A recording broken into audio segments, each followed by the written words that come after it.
It began with a sunny school day in 1966 and ended with 21 children vanishing without a trace. For years, their disappearance haunted a town frozen in silence. But when a forgotten clue surfaced 7 years later, what it revealed shook everything. Watch till the end to uncover the chilling truth, and don't forget to subscribe for more gripping real-life mysteries. It began on a morning that smelled like wood smoke and wet pine. October 14th, 1966. A Friday. The sun barely cut through the thick Pennsylvania fog that had settled like a veil over the town of Elm Ridge, nestled between two forgotten mountain ridges no one bothered naming anymore. The town was small, barely 4,000 souls, and quiet in that way that makes silence feel permanent. The kind of place where nothing ever happened. Until it did. At precisely 7:32 a.m., 21 children between the ages of 6 and 10 girls and 11 boys, filed into the old Riverview District Schoolhouse. It was the last day before the fall break, and the air buzzed with the kind of careless joy only children know. Their teacher, Miss Evelyn Harper, was a new face in town. Only 25, fresh out of a teaching college in Harrisburg, she was kind and soft-spoken, with a habit of humming when she graded papers and an old copper locket she wore every day, though no one had ever seen what was inside. The plan was simple: a short walk to Mill Creek Orchard, a local farm just 2 miles down the hill, where the children would pick apples, learn about cider making, and return by noon. It was an Elm Ridge tradition stretching back 2 decades. No one questioned it. And so, at 8:14 a.m., Evelyn led the class single file down the narrow dirt path into the woods, their boots crunching against frostbitten leaves, laughter echoing in the trees. Several witnesses, nearby farmers, a man fixing a fence along Old County Road, and one teenage girl delivering eggs, saw them pass. All said the same thing. The children were smiling, Evelyn was calm, and the line stretched like a thread between the trees. That was the last time anyone saw them. By 12:04 p.m., when the children hadn't returned, school staff assumed they were delayed. But when 1:16 p.m. passed with no sign, Principal George Weller sent out 2 janitors to check the orchard. They returned pale-faced at 1:47, saying they found the farm quiet, the owners gone to town, and no children in sight. By 2:11, panic bloomed. By 3:05, Elm Ridge police were combing the orchard. By nightfall, every able-bodied man in town was in those woods with lanterns, shouting names into the darkness. Nothing. Not a single trace. Not a shoe. Not a scarf. Not so much as a crushed blade of grass where 21 pairs of feet had walked just hours before. No signs of struggle. No tire tracks. No broken branches. No blood. The orchard was untouched. The path was empty.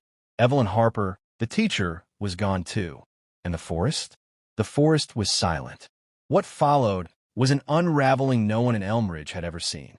By October 16th, the state police were involved. Helicopters swept overhead. 9 units were brought in. They sniffed a strong trail from the school to the edge of the orchard, and then nothing, as if the group had stepped through the earth. By October 19th, national news arrived. Cameras rolled over empty fields. Reporters with clean shoes and unweathered jackets pointed at trees and whispered about cults, kidnappers, and Soviet sleeper agents. Some even said UFOs. None of them stayed long, because there was something about the woods near Elm Ridge that felt wrong. The trees stood too still. Sound didn't travel. Radios fuzzed in and out. Dogs whined and refused to enter the North Grove, circling back and howling at something no one could see. The town lost its mind in slow motion. Fathers grew violent. Mothers didn't sleep. Siblings wandered to the edge of the tree line at night, whispering the names of their brothers and sisters into the branches. The children's faces were pinned on every pole and plastered in every diner. Evelyn Harper's smiling school photo, the one where she clutched a bouquet of daffodils, was reprinted 1,000 times, her copper locket a ghostly glint in every image. By November, when the trees turned black and skeletal, the town stopped talking. Christmas came and went in silence. By spring, Families began to move away. A few held on longer. Ruth and Thomas Beckley, whose twin daughters, Nora and Liza, were among the missing, refused to leave the house. They locked the bedroom door, refusing to clean the room or touch their daughter's toys. Once a week, Ruth sat in a rocking chair, facing the edge of the woods, reading aloud in case her girls wandered back. Frank Holloway, father of 9-year-old Caleb, patrolled the orchard alone every Sunday for 3 straight years. His boots eventually wore a visible trench into the soil. Marlene Bishop, whose son, Elijah, was only 6, broke into the abandoned schoolhouse one night in 1969 and carved. They took them underground into the chalkboard with a shard of mirror. She was institutionalized the next day. No one knew what she meant. Time passed. Slowly. By 1972, the FBI case was officially closed. Not solved, just shelved. No viable leads. The files were sealed and forgotten, except by the parents, except by the town. And then, 7 years later, something changed. It began on a rainy Tuesday, October 11th, 1973, just 3 days before the anniversary. A maintenance worker clearing debris from an abandoned hunting cabin 7 miles north of Mill Creek found a piece of red wool snagged on a rusted nail inside the fireplace. Curious, he pulled, and the nail came loose, followed by a sound behind the stone wall. A hollow thud. He called the sheriff.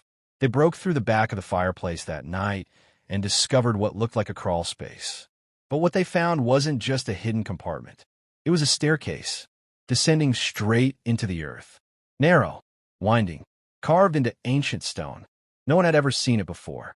Not on maps, not in land surveys, not in the oldest town records. They descended with flashlights and radios. 62 feet down, the stairs ended in a cold iron door, rusted but locked from the inside. It took 3 hours to force open. What was inside would never be publicly disclosed. But that night, a convoy of unmarked vehicles arrived. By morning, the hillside was quarantined, covered in white tents and armed guards. Rumors spread like wildfire. A child's voice had been heard. The missing children were alive. The parents gathered at the barricades, breathless. Some hadn't dared hope in years. Then, on October 14th, 1973, exactly 7 years to the day, 21 children were brought out of the hillside. Alive. Every single one. They were carried out wrapped in thermal blankets, their faces pale, their eyes wide and unblinking. They did not cry. They did not speak. They did not recognize their parents. None had aged a day. Medical reports would later confirm it. They were exactly the same height, weight, and developmental stage as they'd been in 1966. 7 years had passed in the world. But not for them. They were still 6, 7, 8 years old, just as they'd been when they vanished. And Evelyn Harper, their teacher, she came out last, still wearing the same dress, still clutching the same copper locket. But she wasn't the same. Not at all. And that was only the beginning. None of them spoke. Not the children. Not Evelyn Harper. Not for days. They were taken to St. Marigold Hospital in Pittsburgh under heavy security.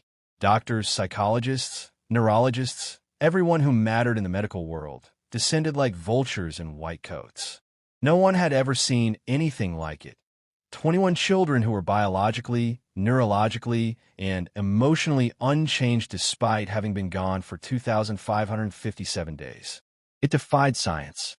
Their bodies were identical to the school health records from 1966. Dental impressions matched. Fingerprints were unchanged. Even their hair length hadn't changed. They had no memories of the missing years. None they could explain anyway. All they remembered was walking into the orchard, following Miss Harper, hearing a strange humming noise, and then nothing. A blink, a moment of blackness, and then men in masks. Every child said it the same way, men in masks. When asked what the masks looked like, none could describe them, just that they were wrong. The adults, already frayed from years of grief and guilt, didn't know what to believe. Some rejoiced, some recoiled, because though their children's faces were familiar, the same crooked smiles, dimples, moles, freckles, something was off. Their mannerisms were stilted. Their voices were dull, flattened. Eye contact was infrequent. They responded to questions with short, rehearsed answers. None cried. None laughed. None clung to their mothers the way you'd expect. And at night? At night, they screamed. Hospital staff documented episodes of intense night terrors. Every single child. Screaming until their voices cracked, scratching the walls, biting their lips until they bled. Some murmured in languages no one recognized. Others recited long strings of numbers. But none remembered the episodes the next morning. And then there was Evelyn, the woman who had led them into the orchard. She sat upright in her hospital bed, eyes wide open for hours at a time, staring at the corner of the room. When doctor spoke to her, she nodded politely, but said little. Her voice was soft and scratchy, as though disused. When pressed about where she'd been, she gave only one answer. Below, the copper locket around her neck was removed for examination. Inside was no photograph, just a tiny, folded square of paper that had been glued into place. It took forensic specialists hours to remove it without damage. The note inside was written in perfect, slanted handwriting. We are not the first. We will not be the last. The paper was dated March 2nd, 1871. There was no name. By the second week, the government took over. The children were split up, each placed under a different facility or guardian observation unit. Parents were told it was for their protection, but not all the parents agreed. Thomas Beckley refused to give up his girls. They're mine, he shouted, holding Liza and Nora tightly in the hospital hallway. You can't take them again. The girls didn't fight him, but they didn't hug him either. They just stared blankly ahead, like dolls waiting for instructions. He lasted 3 weeks, until one morning, neighbors found his front door ajar, the twins seated quietly at the breakfast table, alone. The pancakes on their plates were untouched. Thomas's body was discovered in the garage, hanging from a cord, his back scraped raw, like he'd been dragged. The girls never reacted. They never cried, just stared. After that, public access to the children ceased. No one saw them again. All attempts to visit or communicate were denied under federal order. For national security, the letters said. Some parents moved to D.C. and protested in front of the Capitol. Others vanished into their grief. But Elmridge? Elmridge never recovered. 7 years of trauma had turned the town brittle. Old folks whispered about the dirt under the orchard. Teenagers dared each other to spend a night in the North Grove. None lasted longer than 20 minutes. The schoolhouse was demolished. The orchard was razed. But still, things happened. Lights seen deep in the woods. Radios losing signal. Whole flocks of birds falling dead from the sky. Dogs barking at invisible things. Kids having seizures when they got too close to the stone path where Evelyn had led her class. And then, in 1975, 2 years after the children returned, a former police officer, Graham Vexley, received a letter. No return address.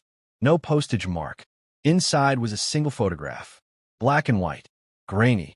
It showed a group of children, maybe 20 or so, standing in a line inside what looked like a tunnel carved of stone.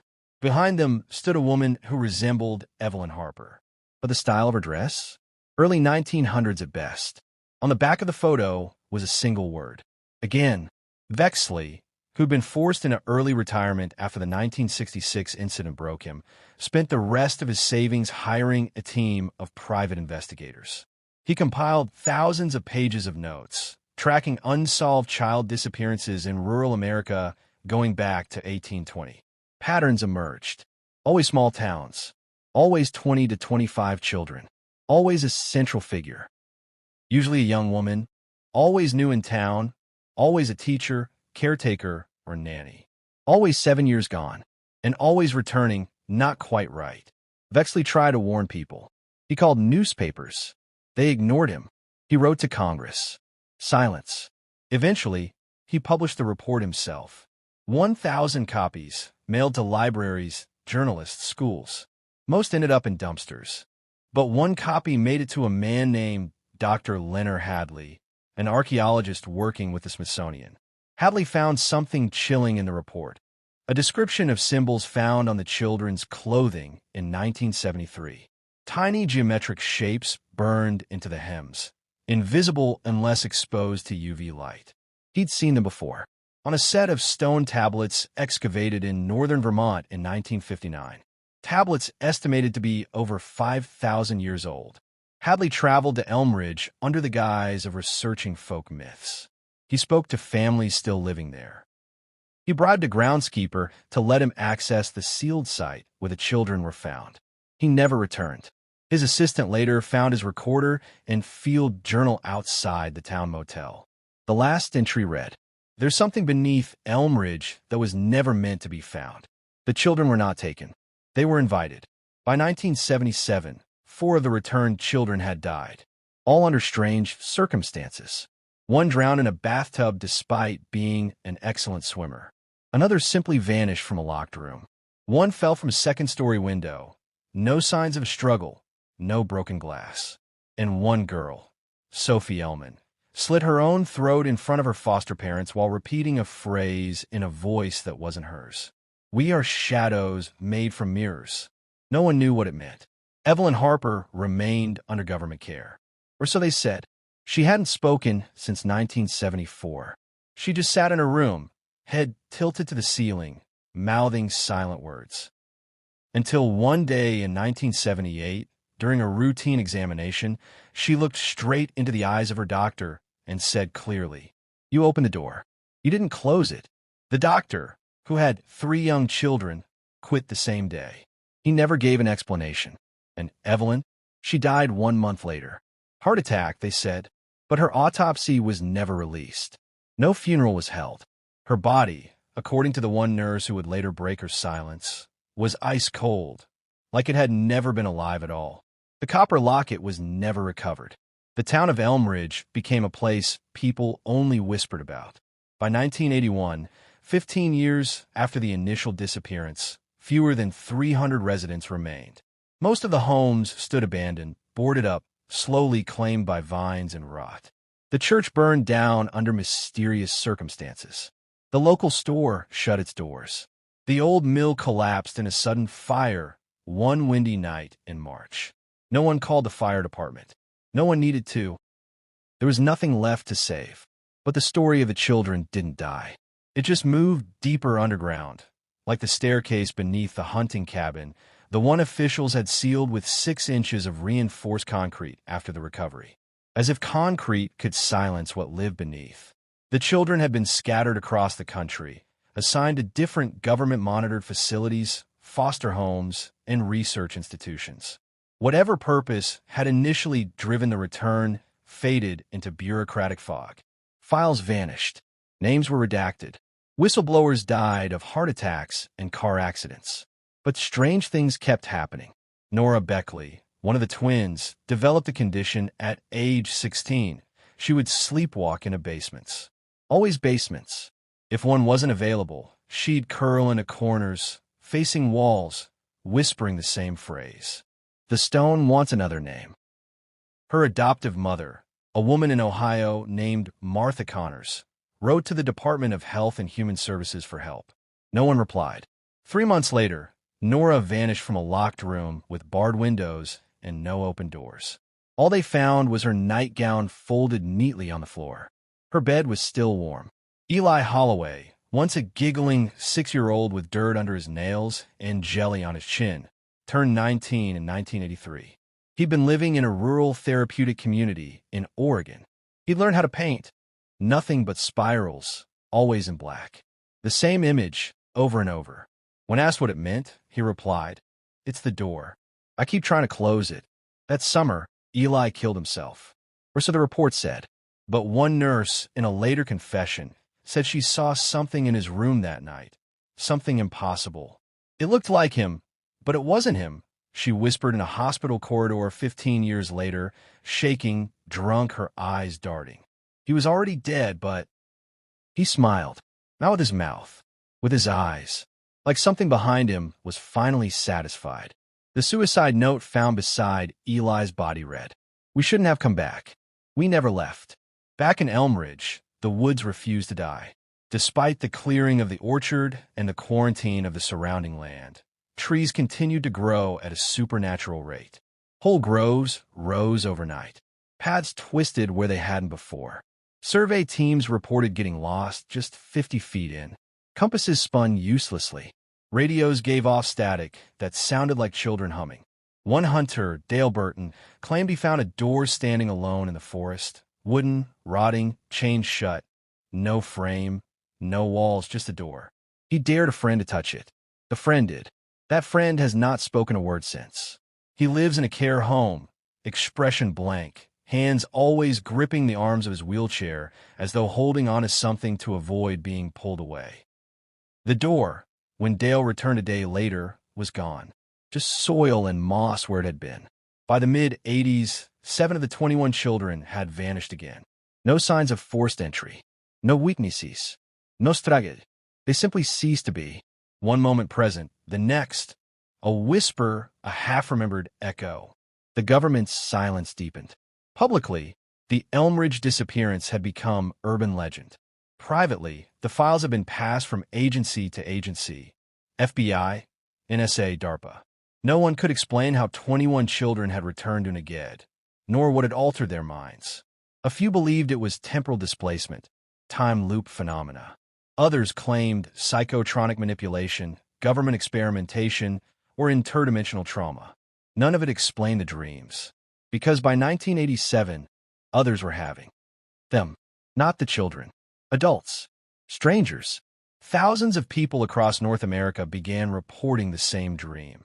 A cold corridor of stone, flickering lights, and rows of whispering children standing in silence. Always the same number, 21. No faces, just shapes, and the humming. The low, bone-deep humming. They would wake up in a sweat, lips bleeding from biting down, sometimes with words carved into their skin. The most common? We go back when called. It was in that same year, 1987, that a woman named Beatrice Lennox moved into the outskirts of Elmridge. A writer, she claimed. She said she wanted quiet. Locals, few as they were, didn't ask many questions. But she wasn't a writer. She was the younger sister of Evelyn Harper, and she had come looking for the truth. Her investigation was obsessive. She tracked down families, doctors, officers, anyone who'd been near the incident. She cross-referenced symbols, matched timelines, decoded dreams. She compiled a journal, 2,000 pages long, detailing a pattern of child disappearances dating back centuries, tied to geological anomalies, areas where magnetic fields warped, where animals avoided, where compasses failed. She found references in 17th century Salem records, in Apache oral traditions, in Nordic pagan scrolls, and even in ancient Sumerian clay tablets describing offerings to the hollow stone. She believed the Elmridge children had been taken as part of a ritual, a recurring event in human history, a trade of sorts. Taken by what? She never said. But her final journal entry, written in shaky hand in October of 1989, read, "I think Evelyn was the key. She was chosen, not random. A host. They always need one to lead. And she led them in." Beatrice disappeared 3 days later. Her cabin was found empty. Her notes remained. On the walls, scratched in soot and blood. One must always lead them in. One must always stay behind. That winter, the snow fell unnaturally thick over Elmridge. For 3 months, the town was buried under 7 feet of snow, higher than any local record, cutting it off entirely from the rest of the state. No roads could be cleared. No supplies reached the edge.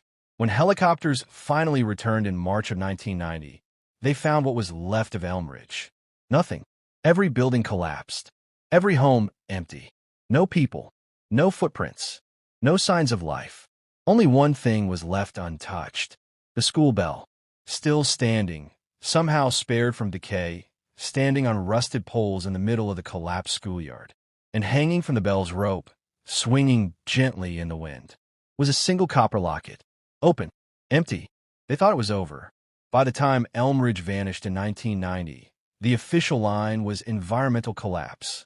The blizzard, the isolation, the supposed loss of all remaining residents. It was rewritten into a cautionary tale about climate failure and emergency management.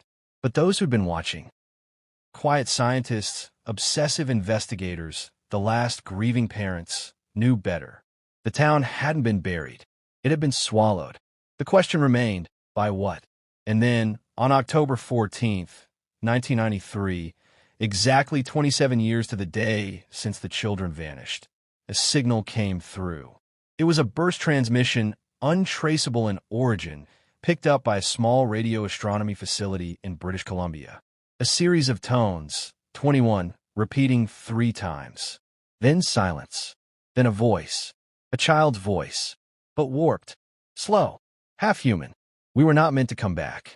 We were meant to open the rest. The signal cut off. But the message had been heard. The man who received the transmission was Dr. Alan Rourke, a former astrophysicist and linguist, long ostracized for his work on harmonic field echoes, a theory that time could ripple across dimensions like sound through stone. He had read the Elmridge reports. He had followed the Lennox journals. And he knew what the numbers meant. 27. It was a new pattern. 21 children. 7 years gone. 27 years later. A cycle. A door. A door that was never supposed to close completely. Rourke began his own descent into caves, records, remote forests across America. What he found was staggering. At least 5 other communities in the last 200 years that had quietly, subtly vanished, all after reporting missing children, strange sounds, abnormal magnetic fields. He began to believe that these places sat upon conduits, thin places in the world where something else reached through, places where humanity's tether to its own reality weakened. He called them thresholds, and he believed Elmridge had been the largest. He believed the children had been used as keys or catalysts or worse, not possessed, not overtaken, but mirrored, copied, molded into vessels to carry something back. But he also believed one of them had resisted. Nora Beckley. In the journals left by Beatrice Lennox, Nora had appeared most frequently. She had exhibited patterns no others did. She did not draw spirals. She refused hypnosis. She avoided deep water. And when she disappeared the second time, she'd left behind a drawing, one no one had noticed until Rourke retrieved the case file from cold storage in 1994. It was crude, done in pencil on the back of a cereal box, but unmistakable. It showed a group of children holding hands in a ring, eyes closed, inside a circle of stones, and one girl outside the ring, facing away, facing a door, and on the door, the same markings found on the copper locket. Rourke believed she had been trying to resist the others, that the children hadn't simply returned, that something came back with them, or inside them. The real children might still be lost, or somewhere else. He feared the world had been infiltrated quietly with perfect echoes of those who'd vanished. Replicas with time-stopped flesh, mechanical smiles, and haunting stillness. And he feared they weren't done. Because in 1995, children began disappearing again. Not in clusters. One at a time. A boy in Michigan at a gas station. A girl in Maine, walking to school. Twins in Alabama, playing in a church basement. 4 in total. All on October 14th. Every one of them born in 1987. The exact year Evelyn Harper whispered, "You opened the door. You didn't close it." Rourke gathered what he could and disappeared into the Canadian Rockies. He sent only one package before vanishing completely. A locked black briefcase labeled simply, "To be opened October 14th, 2020. It was intercepted by authorities. Its contents never made public. But something happened in 2020. In the middle of a global storm, plague, panic, disinformation, 4 teenagers from different towns in America were each found wandering near stone formations in remote areas, wearing red scarves, speaking languages no one could trace. They were identified as the same 4 children who vanished in 1995. They hadn't aged a day. Just like the Elmridge children. In their eyes, witnesses claimed their pupils were mirror-like in certain lighting. Not dilated, reflective. They were taken, disappeared into government custody. Every town, they were recovered from experienced sinkholes in the months following. Large ones, unexplainable, in places where the ground had no geological reason to collapse. Satellite scans revealed voids beneath the surface, massive chambers, circular in shape, at depths too deep for human excavation. And in 2021, just 1 year later, an anonymous digital leak surfaced briefly on encrypted forums. One image, a grainy surveillance frame from a black site. It showed 21 children seated in rows in hospital gowns. Same faces, same height. Only now, they were all smiling. At the same moment, at nothing. And standing behind them was a woman. Not Evelyn Harper, but someone who looked eerily similar. Same height, same eyes, same locket. It was dated October 14th, 2020. The image was taken in a facility located above the collapsed ruins of Elm Ridge, Pennsylvania. And across the top of the image, a timestamp transmission had been burned in. Cycle ready. The feed cut off. Authorities denied the image, claimed it was a hoax, deep fake. But those who'd seen it, the few who still searched, who still remembered, knew better. They understood what Dr. Rourke had feared, what Evelyn Harper had known, what Nora Beckley tried to prevent. This was never about 21 children. It was about what wanted to come through them, what required an invitation, a pattern, a host, a leader. In the next cycle, 2027, it will be 61 years since Elm Ridge, 21 years since the return. And somewhere out there, the door waits. Not closed, not sealed, just watching, listening, waiting for the next hand to turn the knob. The silence in Merriwick was no longer just the absence of sound. It was a warning. It carried weight now, like a breath held too long in the presence of something unspeakable. The air felt older, denser, as if the town itself had aged 100 years overnight. A week after the second tunnel was discovered beneath the old town hall, another structure caved in. This time it was the rusted grain silo at the outskirts of the abandoned cattle ranch. There had been no wind, no tremor, nothing to justify why the ground gave out so perfectly centered under that ancient silo. But when it collapsed, it exposed a chamber, this time far deeper, narrower, and more refined in design than the rudimentary dirt tunnels they'd found under the school. The police cordoned off the area, but word spread like a virus through the town, igniting an uncontrollable frenzy. The families were there before nightfall, hands trembling as they pushed against barriers, their throats hoarse from yelling the names of their children into a void that had never answered. Inside the chamber, authorities found remnants. Old school name tags, a few buttons from uniforms, 2 small, dusty lunchboxes, one still containing a fossilized half sandwich wrapped in wax paper. There were faint chalk drawings on the walls, twisted caricatures of faces, eyes too large, mouths stretched far too wide, and figures dancing around a crude black circle drawn into the rock. No bodies, no bones, no signs of life. And yet, the smell of old breath still lingered, as if the space had been recently exhaled from. Investigators from the state arrived the next day. They brought sonar, thermal scanners, even ground-penetrating radar. What they found beneath Merriwick stretched far beyond anything expected. An underground system, massive, unnatural, layered with chambers, crawl spaces, vertical shafts, and hidden access points that crisscrossed below the entire town. The infrastructure didn't match any mining records or military documentation.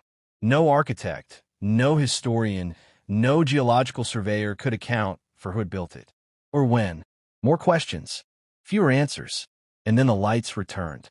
It began with a flicker, first in the town's western end, near the forest border, then in homes along Pine Street. Electricity cut off for a full 10 minutes before returning in erratic surges. TVs flickered on without prompt. Radios hissed with static and laughter, and lights dimmed, then pulsed bright, as if syncing to an unseen heartbeat.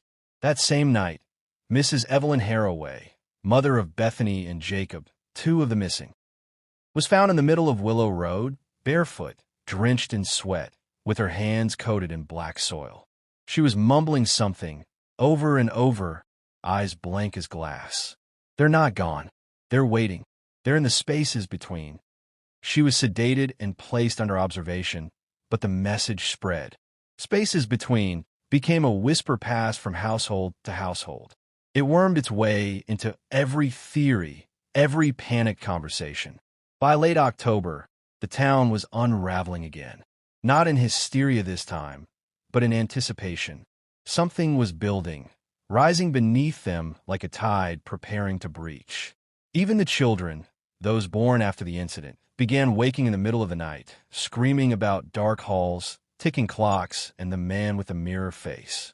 On October 29, 1973, exactly 7 years to the day after the children vanished, every clock in town, digital, analog, battery-powered, wind-up stopped. 3:09 a.m. dead. Silent. Simultaneous. The same moment the final door was discovered. It wasn't a part of the tunnel system. It was inside the church, behind the altar of the long-abandoned St. Enoch's Chapel, beneath a slab of stone sealed shut since 1887. A narrow spiral staircase descended into black. The staircase led to a vast circular room, walls lined with thousands of tiny handprints pressed into the dust-caked stone. In the center, standing upright, was a door, an actual door crafted of wood that pulsed faintly under flashlight beams, as if breathing. It had no knob, no hinges, just a single etching across its frame in Latin. Noli tangere quod non potes comprendere. Do not touch what you cannot comprehend. The FBI sealed the entrance within hours. Scientists were flown in. So were linguists, engineers, even theologians. And for 6 straight days, nothing moved. Then came November 4th. A small boy walked out of the forest, barefoot, in ragged clothes, eyes unfocused, muttering numbers under his breath. When the authorities reached him, he collapsed into an officer's arms. His name was Thomas Ellery, one of the 21. He had been 8 years old when he vanished. He was 15 now, but he hadn't aged a single day. Thomas was rushed to a secure facility and placed under constant observation. Blood tests, CT scans, cognitive evaluations. Nothing made sense. His vitals were normal, but his body showed no sign of growth or time passage. It was as if he had simply stepped out from a different hour of the same day he vanished. He was mute for days. Then, suddenly, he began drawing. Circles, doors, clocks. Then people, twisted, distorted people with mirrored faces, eyes on their hands and mouths sewn shut. He pointed to one figure and whispered, "He watches the door. We were not supposed to open it, but they made us." When asked who they were, he only cried. The next morning, another child was found. This time at the edge of the old train station, curled in a fetal position inside a rusted luggage trunk. Her name was Anya, and like Thomas, she hadn't aged. Her first words after waking were a plea. "Don't let him out. Please. We kept it shut. We promised." That same day, the wooden door in the chamber beneath the church began bleeding. From its grain seeped a thick, black-red liquid, slow and steady, pooling into the stone floor beneath. No source, no pressure, just a continuous drip that spelled a pattern on the ground, symbols no one could decipher. The government took over.